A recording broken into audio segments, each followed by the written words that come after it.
Você vai ver agora cenas que não poderiam acontecer durante o regime militar. Um general do Exército aceita ser entrevistado sobre temas polêmicos. Está feito o desafio de novo. É duro de ouvir, é? É duro de ouvir? Uma dúvida que fica, como é que uma prática... Você tem a dúvida, vamos ver se eu tenho. Você me forçou a te dizer isso. Olha aqui, hoje todo mundo diz que foi torturado para receber a Bolsa Ditadura. É essa a resposta que você quer? O senhor chamou o ex-presidente Fernando Henrique Cardoso de fugitivo, entre outros ele exilados. Não, todos eles, inclusive ele. Nós não somos bandidos, nós somos soldados de luta. Ninguém foi preso impunemente, não. Vocês não dão repercussão nisso, hein? Essa é a nossa mágoa. O soldado é um cidadão de uniforme para o exercício cívico da violência. No mundo inteiro, historicamente. Quer guardar a frase?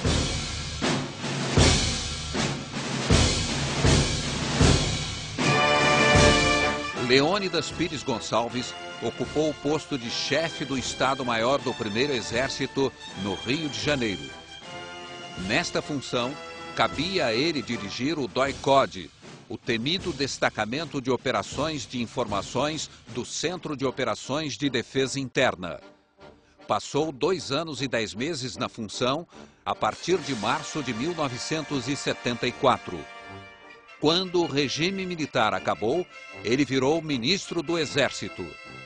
Ao gravar esta entrevista sobre os 25 anos do fim do regime militar, o general Leônidas fez uma ressalva. O jornalista Gênito Moraes Neto, né? É com prazer que eu faço essa entrevista. Quero fazer apenas um aspecto que eu gostaria que ficasse esclarecido. Eu não sou historiador, mas tenho uma tendência de ser memorialista. Portanto, eu só vou dizer coisas que eu participei diretamente ou muito próximo. Porque eu acho que um dos grandes erros de história, seja de qualquer país, não apenas do Brasil, são as versões serem mais verdadeiras do que a verdade. Em seguida, pediu que suas ideias não fossem suprimidas na edição. Por que também a gente não fala? Porque você sabe muito bem, eu estou dizendo isso para você todo com confiança, porque se você fizer um corte aí, você me deixa mal, qualquer corte errado que você faça. As palavras do general são um documento. O que um militar de alta patente tem a dizer sobre uma fase conturbada da história recente do Brasil. Aos 88 anos de idade, o general diz que não teme controvérsias. O senhor já chamou a cassação de mandatos e a suspensão de direitos políticos de medidas altamente civilizadas. Baseado em quê? O senhor chama de civilizadas medidas que são, obviamente, uma violência política. É porque elas são históricas, né? A cassação é uma denominação nossa do ostracismo na Grécia e do banimento em Roma. São essas duas coisas. Então, ela é civilizada porque ela tem 2000 anos de atuação mesmo. E nós ainda fizemos com uma maneira mais doce do que faziam os romanos e os gregos. Porque nós não afastamos as pessoas do lugar onde moravam, eles afastavam. Mas os exilados foram obrigados a sair do Brasil. Não se esqueça que nós não tivemos exilados no Brasil, nós tivemos fugitivos, né? Pode ser dura a minha palavra, mas eu não acho que nós tivemos exilados no Brasil. Nós não houve um decreto de exilar ninguém. Depois que fizeram algumas coisas, quiseram ir embora, então nós continuamos banidos. Eles quiseram ir embora para aqui, para lá, para colar. Viu? Pegaram um avião e saíram por aí, né? O senhor chamou de fugitivos os exilados, alguns célebres, como Miguel Arraes, Leonel Brizola, Luiz Carlos Prestes. O senhor não acha que é uma injustiça? Não, não acho que seja injustiça, não. Eu acho o seguinte, porque a palavra exilado também não serve para eles. Porque está escrito exilado é alguém que recebe um documento do governo exigindo o afastamento dele. Esse documento nunca houve. Como é que você quer taxar eles, então? Dá uma sugestão. A minha sugestão é que é fugitivo. Mas historicamente eram exilados. Não, que história, que negócio historicamente? O governador Miguel Arraes, por exemplo, foi deposto, Foi confinado na ilha de Sim, Fernando mas Noronha. foi embora porque quis. Mas foi embora porque quis. Ele podia ter voltado a Pernambuco e ficar na casa dele. Deposto? Mas qual é o problema? Todo. Não, não é todo, não. Ele então enfrentasse como deposto legalmente as coisas. Fazia a sua proselitismo a respeito do... Mas não sair correndo para o mundo. Assim foi os outros, saíram todos correndo para o mundo. Ninguém quis ficar aqui. E mais, alguns foram se preparar militarmente para fazer a confrontação em Cuba, em Albânia, na Rússia, etc. O caso do específico que você cita aí, do Miguel Arraes, ele não foi fazer isso, não. Ele foi lá para o Rio e foi onde ele se deu muito bem fazendo os seus negócios. Ele foi um homem de sucesso em negócios, você sabe disso, né? Então, eu não acho, não. Você insiste nisso porque você esquece que, para ser exilado, precisa ter um documento que provoque o exílio dele. Mas, na prática, não havia condições de exercício da política naquela época. Mas fica, então, aguardando no país. Ele não precisa ir embora fugitivo. É por isso. Por que ele fugiu do Brasil? Para mim, ele fugiu do Brasil. Com medo de outras sanções. Miguel Arraes era governador de Pernambuco quando foi deposto por militares que cercaram o Palácio do Governo no dia 1º de abril de 1964. Preso, partiu para o exílio em 1965. Voltou ao Brasil na anistia em 1979. O senhor considera que o ex-governador era um fugitivo ou um perseguido pelo regime militar? Eu acho que ele merecia as punições que recebeu pelas atitudes que ele tomou. Não num regime democrático. Não, mas a gente também se antecipa aos que querem fazer. O que é que ele queria fazer do Brasil? Essa que é... Nós, depois, olha aqui, nós temos um grande orgulho do nosso faro, porque depois, olha, o que aconteceu na Rússia, o que aconteceu em todos os países de origem comunista, aquela mortandade... Vocês nos acusam da esquerda, viu? Eu não sou representante da esquerda. Tem um livezinho, não tem, cadê? Tem um livezinho, né? É jeito dele. Você se esquece. Quantos milhões matou o Stalin? Quantos milhões matou o Khmer Vermelho? Quantos mil matou o Fidel Castro aí nessa ilha dele? 17 mil. Olha aqui, e outra coisa.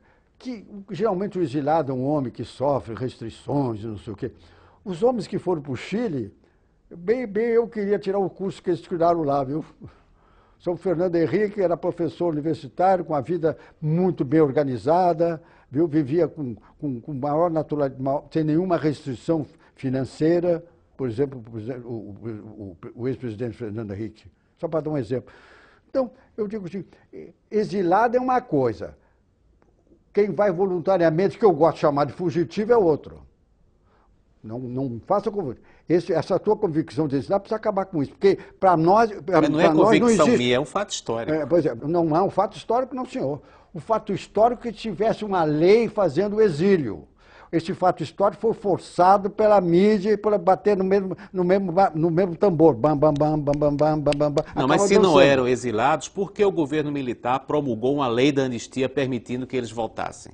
Se não existiam exilados, para que a lei da anistia? O que acontece é o seguinte, porque eles estavam assustados e nós dissemos para eles, pode ver que não tem perigo nenhum. Ainda tem isso, né? Mais do que fugitivos, eram assustados ainda, né? Eu sempre pergunto uma coisa, alguma coisa tinham feito para ir embora? O senhor chamou o ex-presidente Fernando Henrique Cardoso de fugitivo, entre outros ele exilados. Não, todos eles, inclusive ele. Todo mundo que foi embora sem ser expulso do Brasil, eu considero fugitivo. Sem exceção. É a minha opinião. Positivos. O presidente Fernando Cardoso, todos para mim são fugitivos. Porque se eles tinham uma ideia, e essa ideia está sendo confrontada, e fizeram alguma coisa que merecesse, enfrentasse a justiça. seriam respeitados. Mas no regime de exceção, a justiça não é confiável. Porque o que acontece é o seguinte, esse problema de tortura muitíssimo aumentada. O senhor foi chefe do temido DOI-CODE do Primeiro Exército durante 2 anos e 10 meses. O senhor sabia da existência de tortura a presos políticos? Na minha área, nunca houve tortura a presos políticos. Nunca houve tortura e desafio alguém que venha dizer que foi torturado durante esse período. Está feito o desafio de novo. Foi de 74 a 77. Então, essa história de tortura, você vai me perguntar se existiu. Bom, aí eu costumo dizer, a miserável condição humana leva a isso. Com medo da falar da tortura, eles eram grandes delatores, não? Muito, grandes delatores. Que um do Comitê Central delatou toda a turma para o meu esquema de segurança no Rio de Janeiro. O senhor está dizendo, é uma acusação grave, que pagou a um integrante do Comitê Central do Partido Comunista para delatar seus companheiros. Quem pagou, o senhor? Não, a organização. O senhor tem ideia de quanto Nunca foi? Me contactei com nenhum subversivo. Pessoalmente, nunca. Isso não era a minha missão. Minha missão é dirigir o órgão que faz isso. E de quem foi a ideia de pagar? O senhor está falando foi minha, porque eu fui adido militar na Colômbia e aprendi que lá eles compravam todos os subversivos com dinheiro. E eu, quando propus isso ao DOI-CODE, ele dizia, não, mas general, não é isso, não é isso. Ele, então, foi preso e ele mostrou o dia que ia ser a reunião, aquela de São Paulo, que você sabe muito bem, da casa da Lapa. Foi ele que deu o dia e a hora e tudo, por 150 mil, entregue para a filha dele em Porto Alegre. Houve outros casos em que o DOI-CODE pagou a prisioneiros em troca de informação? Você está falando um DOI-CODE, o meu do Rio de Janeiro. O único caso foi esse, então? Não. No seu caso, no seu... O senhor faz uma acusação que é de extrema gravidade. Um integrante do Comitê Central do Partido Comunista teria recebido dinheiro para dar informações ao Exército. Ele deu por 150 mil, mandei entregar. Quando eu digo a gente fala funcionalmente. Como eu te disse, eu nunca falei com um subversivo. O dinheiro que foi entregue a esse integrante do Comitê Central do Partido Comunista em troca de informações, segundo o senhor diz... Ela se formou. Saía como do Primeiro Exército? Ué, nós tínhamos... Qual era o... Existia uma caixinha? Quem é que caixinha? Nada. Um serviço de informações tem verba oficial para cumprir a missão. Mas as informações que ele passou, segundo o senhor diz, em troca de dinheiro, resultaram em mortes. Resultaram? Claro, resultaram. Por quê? Porque ninguém se entregou quando nós chegamos lá. Nós não. Aí foi entregue a São Paulo, porque nós temos áreas delimitadas de operação. Foi entregue a São Paulo. Agentes invadiram a casa onde estava reunido o Comitê Central do Partido Comunista do Brasil, o PCdoB, no bairro da Lapa, em São Paulo, no dia 16 de dezembro de 1976. 3 dirigentes do partido foram mortos na operação. São Paulo chegou lá e deu ordem de prisão. Já recebeu bala de lá. Foi recebida a bala. E morte, quem começa a guerra não pode lamentar a morte. É duro de ouvir, é duro de ouvir? Quem começa a guerra não pode lamentar a morte. Nós não começamos guerra nenhuma. Até o momento da bomba de Guararapes não tinha corrido sangue no Brasil. A bomba de Guararapes foi a primeira sangue no Brasil. Realmente é confirmado que a bomba foi feita pelo pessoal da AP. Uma bomba explodiu no saguão do aeroporto dos Guararapes, no Recife, no dia 25 de julho de 1966. Um almirante e um jornalista morreram na hora. O atentado foi cometido por 2 militantes da AP, a Ação Popular. E você tem noção de quantas pessoas mataria a bomba se o aeroporto tivesse cheio? Nós calculamos mais de 50. Inclusive é um terrorismo, viu, não pontual, que é um mais criticável ainda. Porque matava gente que estava lá, até por curiosidade estava lá. O que é que o senhor ouvia sobre tortura? Chegava ao conhecimento do senhor? O senhor ouvia Na alguma... minha área, não. Na minha área, não. Numa madrugada, lá nos confins, dois antagonistas se encontram, você pode esperar tudo, pode esperar tudo. Então não se esqueça que essa gente que fala muito em tortura, como se nunca tivesse torturado ninguém. Você acha que pegar um embaixador, um homem acostumado a ser reverenciado, botar dentro de um carro acaronhada, matar o seu segurança e depois ficar num quartinho de 2x2 ameaçado, não é tortura? Tortura psicológica e forte. Vamos acabar com essa história de tortura só de um lado, viu? A seguir. Olha, tô melhor da cá, hein? Dos dois, guerra é uma... Sabe o que eu costumo dizer de guerra? Todo mundo tem uma palavra sobre guerra, mais ou menos no mesmo tempo. Guerra não tem nada de bonito a não ser a vitória. O dossiê Globo News volta já.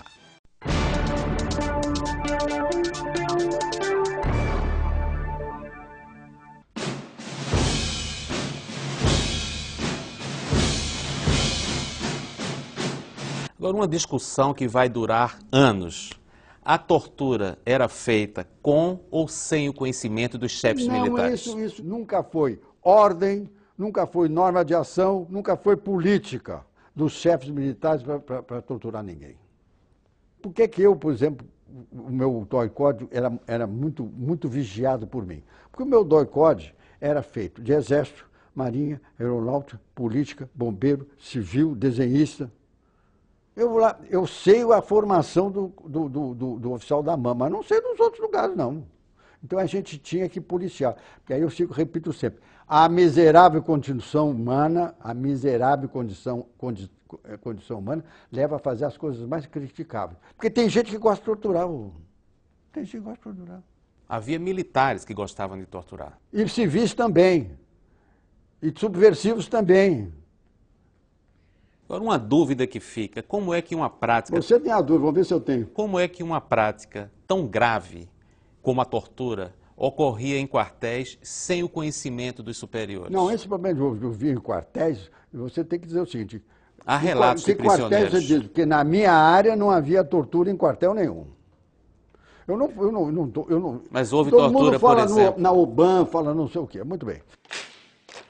A OBAN era a sigla da Operação Bandeirante, uma organização criada pelo Exército em São Paulo em 1969 para centralizar operações contra adversários do regime militar.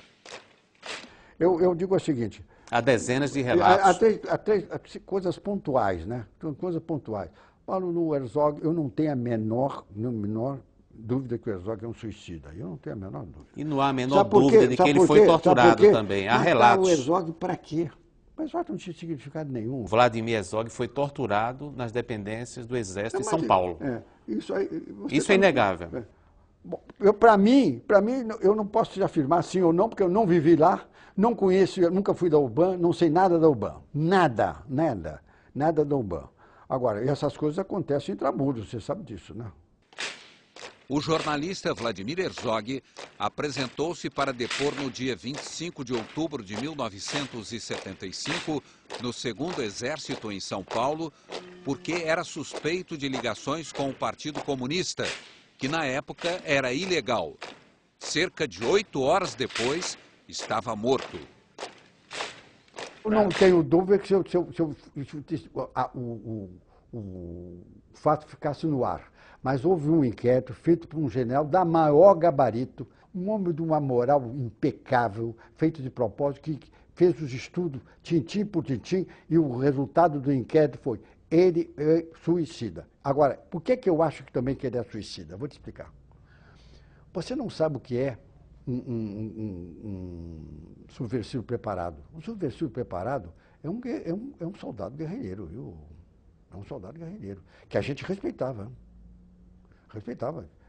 Vamos enfrentar gente dura. Aquele rapaz, aquele senhor, ele era moço, né? Ele não tinha preparo nenhum. Ele era professor, né? Ele era jornalista, não tinha preparo nenhum. Quando prenderam ele, eu tenho certeza que ele estava assustado. Porque eu vi muitos assustados quando viram que aquilo que diziam não era verdade e que eu mandava embora.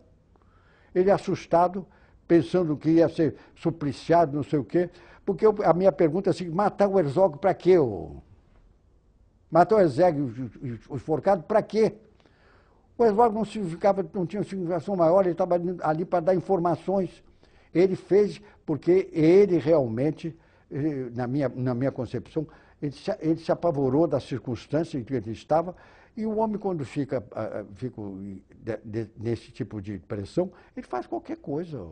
Mas há relatos de outros prisioneiros que ouviram, inclusive, gritos do Vladimir Herzog na prisão. Ou seja, houve violência física contra ele. Pode até que tenha havido, mas não houve mortes para ele. Porque ele, medicamente, sem dúvida, ele morreu enforcado. E foi ele que se enforcou. Em 1978, a Justiça Federal responsabilizou a União pela prisão, tortura e morte de Vladimir Herzog. Você sabe que eu sempre conto esse episódio que aconteceu no meu DOI-CODE. É um corredorzinho, 4x4, e na cabeceira lá ficava um oficial sentado numa cadeira, noite e dia. De repente, esse oficial que estava lá ouviu um som estranho. E foi, olhou todos os quatro, não tinha nada demais. Isso é verdadeiro o que eu estou dizendo. De repente ele viu um som maior. Aí ele passou de novo, viu uma mulher numa posição estranha na cama. Ele entrou, ela estava se estrangulando com um tecido que ela tinha tirado do lençol e fez uma trança. Ela estava se estrangulando. Nós não deixamos ela morrer. Já pensou se ela morre o problema que eu ia ter? Essa senhora, por exemplo, é uma senhora moça, uma mulher de uns 40 anos. Ela estava se estrangulando.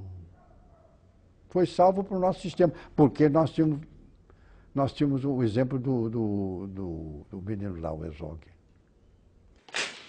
3 meses depois da morte de Vladimir Herzog, o operário Manuel Fiel Filho apareceu morto nas dependências do 2º Exército. O presidente Ernesto Geisel demitiu o comandante do 2º Exército, general Edinardo Dávila.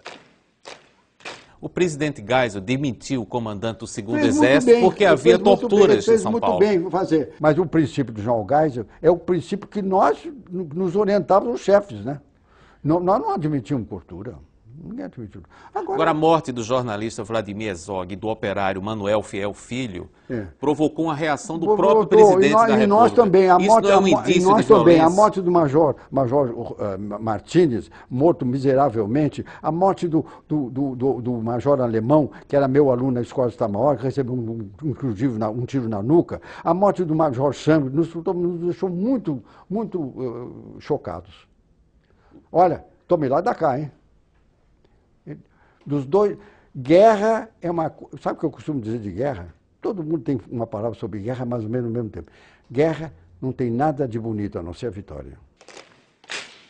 Os militares a que o general se refere são: o major alemão Ernest von Westerhagen foi morto por engano no bairro do Jardim Botânico, no Rio, em julho de 1969, por guerrilheiros que pensavam que ele era o general boliviano que tinha comandado a caça a Che Guevara na Bolívia. O capitão do exército americano, Charles Chandler, foi morto em São Paulo em 12 de outubro de 1968 por guerrilheiros que suspeitavam que ele era agente da CIA. O major José Júlio Martínez Filho foi morto em abril de 1971 ao participar de uma tocaia contra guerrilheiros no bairro de Campo Grande, no Rio de Janeiro. O Major Martínez, filho de um coronel, meu amigo, você pensa que nós esquecemos isso? Não, nós não esquecemos isso também, não. Agora, só que a mídia não fala nessas coisas, só fala nesses outros casos. O problema é o seguinte, guerra não tem nada de bonito. Aquilo era guerra, começada por eles. Os militares, como o senhor, reclamam de que os chamados esquerdistas não esquecem da tortura, por exemplo. Mas o senhor acaba de dizer também que não se esquece das mortes ocorridas entre militares. Você me forçou a te dizer isso, porque você também estava nessa posição de não esquecer. Não, estou fazendo uma pergunta. Não, mas eu estou te respondendo. Eu não sou militante. Pelo fato de você não ter esquecido e não saber das outras coisas, eu estou te alertando que no outro lado também havia isso. Não, eu sei que houve mortes dos dois lados. Você sabe? Por que você não me perguntou sobre essas mortes? Agora você vê a nossa situação, trazer um oficial da Alemanha para fazer um curso aqui e o cara ser morto miseravelmente na rua. A gente gosta de lembrar isso quando vocês falam, né? Vocês falam, não, é aqui. Aí porque eu entro na mesma chave geral. Guerra é guerra. Guerra não tem nada bonito, só a vitória. E nós tivemos. A vitória foi nossa.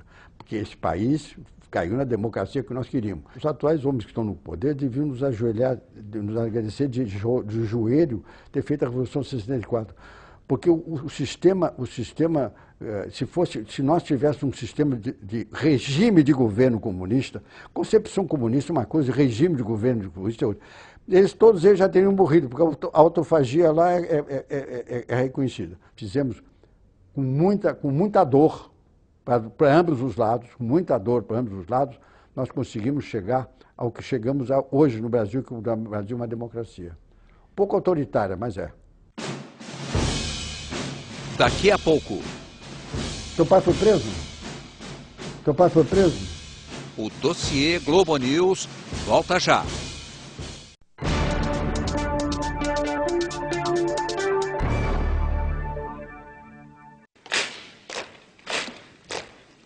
O senhor diz que os atuais ocupantes do poder deveriam se ajoelhar diante dos militares para agradecer o restabelecimento da democracia. O senhor se refere ao presidente Lula? Não, porque eu sempre digo o seguinte, repare só, eu sou muito justo. O que é um subversivo para nós? Subversivo é um homem antissistêmico. Mas o presidente Lula sempre foi intrasistêmico. Ele fazia parte de um segmento democrático que se chama sindicato. Então ele nunca foi subversivo no meu ponto de vista. Não é porque ele está no governo, não. Uma análise de cientista político razoavelmente conhecedor, que é o general Leônidas, viu? Porque ele fazia as ações dele dentro do sindicato. Do sindicato. O senhor chegou a chefiar o DOI-CODE no Rio durante o regime militar e foi o primeiro ministro do Exército depois da redemocratização. O senhor admite que a tortura é uma mancha na história recente das Forças Armadas no Brasil? Eu acho que ela lamentavelmente ocorreu, mas para ser uma mancha, ela foi muito aumentada por aqueles que são nossos antagonistas, para justificar algumas coisas que eles fizeram e que acham que tinham direito de fazer. Eu acho isso. Porque essa tortura, se você for ver, olha aqui, hoje todo mundo diz que foi torturado para receber a Bolsa Ditadura. Não tem cabimento. Nós já gastamos 2 bilhões e 800 milhões nisso. Essa resposta você quer? O senhor ou quer mais alguma coisa a mais? A pergunta era essa, se o senhor concorda que a tortura é uma mancha lastimável na história recente das Forças Armadas brasileiras. Eu acho que é uma mancha, para chamar de mancha, com que dimensão você tem essa mancha? Porque se você disse convenção histórica, eu acho que foi um trabalho feito na mídia pela esquerda, que é toda infiltrada, né? Você sabe disso melhor do que eu. E foi no passado muito mais. Agora estão se liberando. No passado, muito mais. Muito mais. Então, ainda hoje, o senhor acha que a infiltração esquerdista na mídia? Eu costumo dizer assim, pegaram uma mancha do tamanho de uma formiga e bateram no microscópio. E aí ficou com o tamanho do elefante. O aumento dos torturados em função da ambição financeira. O senhor diz que a infiltração esquerdista na imprensa, na mídia, isso não é uma expressão dos anos 60 e 70 superada? Mundial até hoje. Mundial até hoje. Mundial até hoje. Mundial. Eu não sou de nenhuma restrição à liberdade, mas eu acho que tem que botar do lado dela, assim, responsabilidade junto. Que orientação o senhor dava aos seus comandados do primeiro Exército? Olha, eu disse assim, informação que nós estamos é para exercer com nobreza. Nós estamos aqui para resolver, para defender os interesses do Brasil. Nós não estamos aqui para entender interesses de ninguém, nem pessoalmente. Segundo, nós não somos bandidos, nós somos soldados de luta. Por isso eu dou a seguinte orientação para vocês. Se você entrar num aparelho, lutando, e alguém levantar o braço, se você me atirar num homem com o braço aberto, vocês vão se ver comigo, porque nós não somos bandidos. Agora, se você está na luta e acha que o indivíduo pode morrer, atire para matar. Dá uma orientação como eu estou te dando agora aqui. Depois eu dava algumas instruções de comportamento individual na hora da confrontação. Então é o seguinte, uma maneira, vamos dizer, simples para ter o alcance até do soldado, é o que eu fiz essa imagem, que no fundo eu queria dizer assim, não cometam arbitrariedade. Então por isso, na hora de dar chocolate, não se dá tiro. Na hora de dar tiro, não se dá contra o chocolate. E algum dos seus comandados atirou para matar? O senhor tomou conhecimento? Olha, eu tenho absoluta certeza que na luta muitos morreram também. E muitos mataram. Agora, na atitude de soldado. Porque vocês fazem uma... Olha aqui, parte de outra frase do Jean Leônidas. O soldado é um cidadão de uniforme para o exercício cívico da violência. No mundo inteiro, historicamente. Quer guardar a frase? Do general Leônidas. O soldado é o cidadão de uniforme para o exercício cívico da violência. Se você vai me perguntar se soldado mata, eu vou ter que achar graça.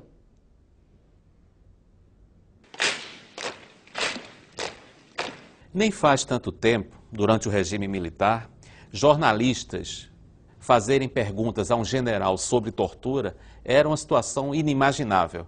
O senhor acha que o Brasil corre algum risco de voltar ao tempo em que jornalistas não podiam abordar generais como o senhor? Eu não sei se isso é verdade, porque toda a vida me abordaram e eu respondi. Durante o regime militar, não?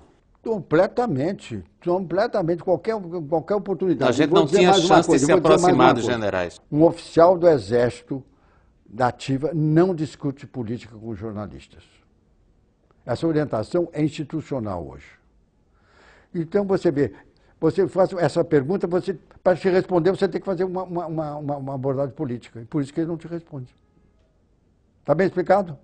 Mas não era só por esse motivo. Na época do governo militar, os generais, além de não responder às perguntas, eventualmente perseguiam jornalistas. Houve casos notórios de prisão de jornalistas durante o regime militar. Eu sempre pergunto, teu pai foi preso? Teu pai foi preso? Alguma coisa ele fez, né? Eu sempre digo isso. Ninguém foi preso impunemente, não, viu? Alguma coisa grave fez, porque nós temos medidas da gravidade também.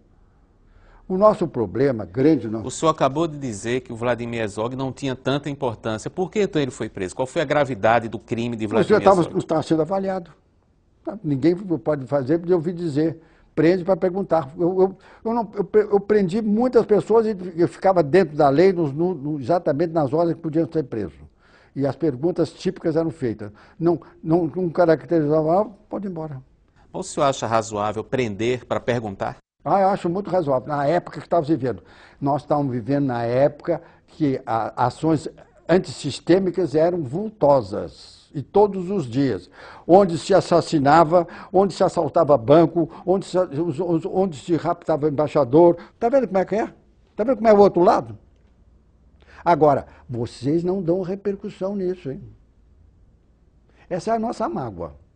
Que nós fizemos a revolução... Vocês quem? Os jornalistas. Não dão repercussão. Que tipo de informação o senhor passou ao então ministro do Exército, do general Figueiredo, Walter Pires, sobre Tancredo Neves? Eu sou soldado e soldado leal. Falei com o Walter pessoalmente. Eu disse para ele que o meu candidato o presidente, o Dr. Tancredo Neves, porque por essas razões, que eu acho que ele é capaz de pacificar o Brasil, etc. É os mesmos argumentos que eu te disse aqui. E ele não teve nenhuma reação contrária, absolutamente. Também não foi favorável, só disse assim, bem, aquele velhinho, Leônidas. Um assunto que incomoda os militares até hoje é o chamado revanchismo sobre o regime militar. O que é que o senhor disse ao general Figueiredo ou ao então ministro do Exército, Walter Pires, sobre esse assunto? Revanchismo de quem e contra quem? Dos civis contra os militares. A verdade é a seguinte, uma das coisas que sempre nos deixou muito incomodados foi o revanchismo, quer da palavra, quer em atos. Porque eu não posso esquecer, viu, jornalista Genton, que a sociedade veio aos berros na rua pedindo que as Forças Armadas realizassem a Revolução de 64. O Exército Brasileiro nunca foi intruso na história do Brasil, sem instrumento da vontade nacional. E quando nós fizemos a Revolução de 64, nós estávamos cumprindo a vontade nacional. Então, eu tinha preocupações depois da Revolução que houvesse revanchismo. Eu tinha preocupações, por motivos óbvios, porque nenhum vencido fica parado depois que é vencido. Viu? E a realidade disso foi o que historicamente ocorreu depois. Então, especificamente com os dois, eu nunca tratei esse assunto. O senhor teve algum contato pessoal com o general Figueiredo para tratar da eleição de Tancredo Neves para a presidência da República? Conheço bem o Figueiredo porque ele foi meu aluno na Escola do Comando Estado-Maior há 3 anos. Diga-se de passagem, eu repito sempre, aluno brilhante. Um aluno brilhante. E eu sou da opinião de que a personalidade do João Figueiredo, no período que ele era presidente, já não era a mesma que eu conheci. Deve ter tido algum derrame cerebral, porque ele não era o Figueiredo que eu conheci. Era outro tipo de Figueiredo. Aliás, essa minha opinião é igual do João Geisel. A lucidez ele continua, mas aqueles rompantes deles não era muito normal.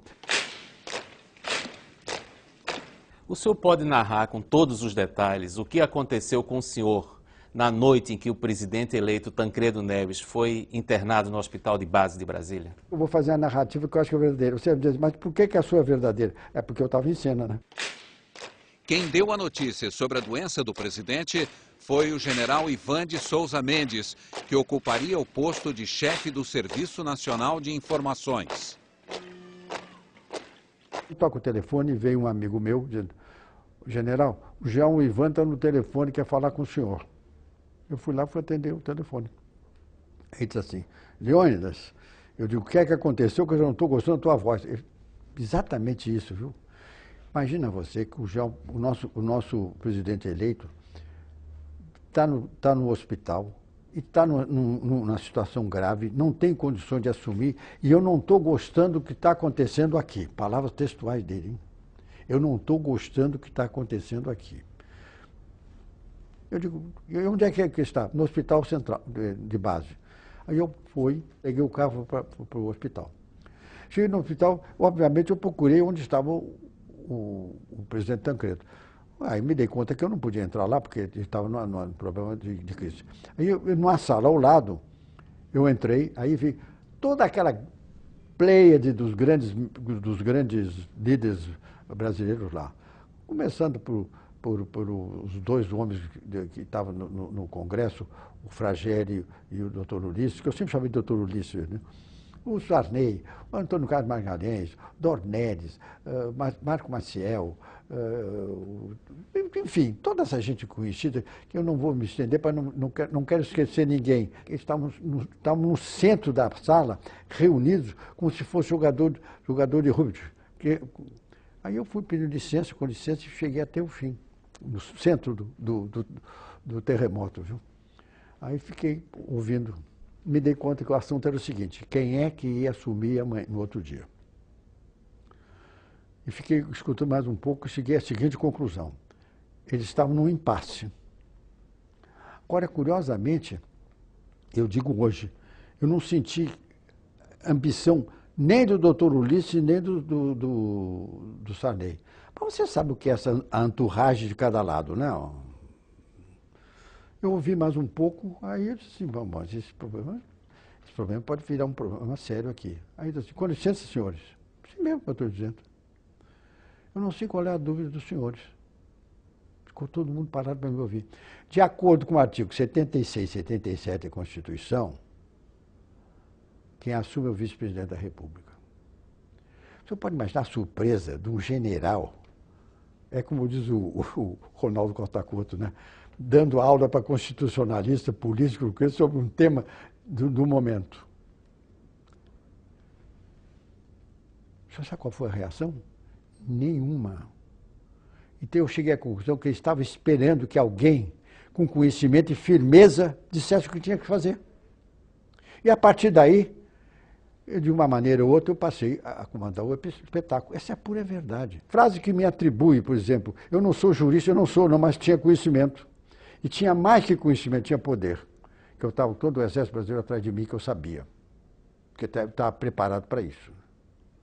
E outra coisa, nós queríamos que esse país não desse uma demonstração para o mundo que era um país que estava se organizando. Quando fica aí, o jurista tal disse, eu digo assim, palpite de arquibancada. Quem estava no jogo, na arena, aquela hora que tinha que resolver.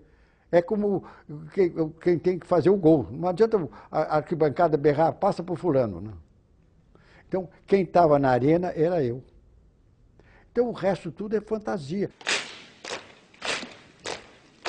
É verdade que o senhor praticamente obrigou o então vice-presidente José Sarney a assumir a presidência da República no lugar do presidente Tancredo Neves, que estava doente? Não, a palavra que eu obriguei, eu acho que não cabe no tema. Eu apenas, nos episódios que antecederam essa conversa pessoal com o presidente, eu disse a ele que era uma obrigação que ele tinha constitucional de assumir. É completamente diferente. Porque ele assistiu o episódio no hospital e sabia que a minha argumentação tinha sido jurídica. Porque, jornalista, gente, o problema é o seguinte, alguém fica surpreso de eu dizer que eu tinha conhecimento jurídico. Eu sempre gosto de alertar uma coisa. Pode ser inusitado, mas foi real. Eu, quando fiz o curso da Escola Superior de Guerra, diferentemente do que todos os militares preferem, eu não fiz tema militar. Eu escolhi o tema, um modelo político para o Brasil. Eu não era nenhum jurista, mas era um homem conhecedor da coisa. E, principalmente, eu conhecia todas as constituições brasileiras, desde 91 até 69, porque eu propus mudanças nelas no meu trabalho. O senhor poderia reconstituir exatamente que diálogo o senhor teve com o então vice-presidente José Sarney na noite da doença do presidente Tancredo Neves? Eu telefonei para ele de madrugada. Ele me disse assim, quase textual. Depois de todos esses anos, eu posso errar uma palavra. Olha, Anderson, estou muito constrangido amanhã assumir sem o presidente Tancredo Neves. Aí eu disse para ele, Sarney, tem muito trabalho a organizar todos esse evento para amanhã e que estava previsto de acordo com a Constituição que você assume. E, portanto, o seu argumento, eu acho que não vale. Boa noite, presidente. Falei com o seguinte propósito. Eu tive propósito. Porque eu vi que o meu propósito foi atingido. Naquele momento, ele se deu conta que ele era presidente da República. Porque eu sempre digo uma coisa, eu já tive funções de destaque, não é brincadeira você receber uma responsabilidade de ministro do Exército, uma responsabilidade de ministro da Justiça e de presidente da República. É um choque, principalmente quando não estava previsto, como era o caso dele. Agora, a minha palavra, boa noite, presidente, eu tenho certeza que psicologicamente condicionou o cérebro dele para dizer, eu sou presidente. Logo no início da nova República, quando o senhor era ministro do Exército, o general Newton Cruz foi preterido numa lista de promoções. Você disse punido, ele foi preterido. Quem tomou essa decisão exatamente que tinha um óbvio componente político? Não, o problema é assim, todo mundo sabe que a promoção ao generalato, do generalato, é feita no alto comando. Ex-chefe da Agência Central do Serviço Nacional de Informações, o SNI, e ex-comandante militar do Planalto, O general Newton Cruz deixou de ser promovido na primeira reunião realizada pelo alto comando do Exército depois do fim do regime militar, em março de 1985. E eu sempre digo uma coisa que pouca gente sabe. A única oportunidade que o alto comando não é submetido ao comando do ministro é nessa oportunidade. Ele é um colegiado. Mas o senhor teve alguma participação Nenhuma, no fato de o general ter sido preterido? Nenhuma. O que acontece é o seguinte... Mas ele atribui Você acha ao que eu não senhor. conversava com as pessoas? O Newton é maluco, por exemplo, um outro eu não sei o quê. Nas conversas de um almoço, essa coisa que o Newton faça, então você tinha bem na plena certeza que o conceito dele estava muito abalado. Plena certeza. Ele não tem voto nenhum. 0 voto. Ele não sabe disso e nem eu contei nunca para ele. Ele teve 0 voto. Dos 13 generais, ninguém votou nele. Agora, ele atribui a mim, deixa ele atribuir a mim se ele faz bem, viu? Mas é uma injustiça. O que acontece é o seguinte, eu sempre digo assim, o general, todos os generais têm uma característica. Agora, o 4 estrelas tem que ter algo mais, viu, jornalista Geneton? Tem que ter algo mais. Você vai perguntar, o que é esse algo mais? É indefinível. Mas é um algo mais de equilíbrio, de grandeza, de visão. Quando nós vamos fazer um 4 estrelas, essas coisas entram em baila. Se o presidente Tancredo pediu para não promover. Começa que eu não admitiria um pedido desse. Você vai dizer que você não me conhece, mas eu não admito um presidente, esse problema é meu. Depois, se o senhor quiser, não promove quando vier a lista. Mas eu mexer, a priori, não mexo, não. E você acha que o presidente Tancredo era homem para fazer isso? Não era também, não. Você sabe qual é o único troca de opiniões entre o presidente Tancredo na véspera da posse, antivéspera, e comigo, qual foi? Eu vou te relato. Pode tomar nota aí. Eu perguntei para ele assim, presidente, alguma diretriz para o Exército? Fiz a elegância dele. Ministro, o Exército brasileiro está nas suas mãos. Pode botar que é palavras textuais. O Exército brasileiro está nas suas mãos. Então você é um homem que diz isso, vai pedir para não promover alguém? O regime militar acabou há 25 anos. Historicamente, o que é que vai ficar da imagem das Forças Armadas naquele período? Se a história chega, eu sempre digo que a história chega à verdade, ela vai chegar a seguinte conclusão. O regime militar salvou o Brasil de se tornar uma república sindicalista comunista, criminosa e assassina, para se desaguar, depois de muita luta, na democracia que temos agora. Eu digo isso com a maior convicção.